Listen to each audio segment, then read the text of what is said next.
Hi అండి. ఎలా ఉన్నారు? అందరూ బాగున్నారా? ఈరోజు అక్క ఏం చూపిస్తుంది అనుకుంటున్నారా? స్పెషల్ అయితే ఏం లేదండి. మా వారు ఇంకా గోంగూర తీసుకొచ్చారు, పచ్చడి చేయమన్నారు. ఇంకా గోంగూర పచ్చడి చేద్దామని ఇక్కడ ఉల్లిపాయలు అల్లము తరిగి పెట్టుకుంటున్నానండి.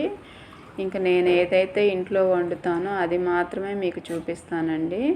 ఇంకా స్పెషల్గా అయితే నేను ఏది వీడియో చేసి చూపించడం లేదండి. ఈ గోంగూర పచ్చడి సంబంధించి నేను ఫుల్ వీడియో చేశానండి.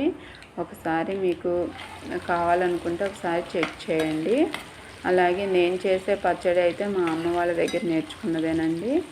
నేను ఇప్పుడు పచ్చిమిర్చితో చేస్తున్నానండి ఈ పచ్చడి. ఇంకా ఎండుమిర్చితో కూడా ఈ పచ్చడి చేసుకోవచ్చు. ఎండుమిర్చితో అయితే నెల రోజుల వరకు నిల్వ ఉంటుందండి పచ్చడి. పచ్చిమిర్చి అయితే 2-3 రోజుల వరకు నిల్వ ఉంటుంది. ఇంక ఈ పచ్చడి నేను ఎలా చేస్తున్నాను అనేది మీకు కొద్దిగా ఎక్స్ప్లెయిన్ చేస్తానండి. ముందుగా శుభ్రంగా గోంగూర అలాగే పచ్చిమిర్చి కడిగి ఇంకా కొంచెం వాటర్ వేసి ఉడకబెట్టుకోవాలండి.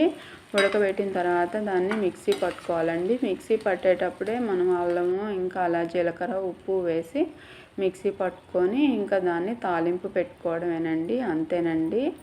ఇంకా నా వీడియో నచ్చినట్లయితే లైక్ చేసి సబ్స్క్రైబ్ చేసుకోండి.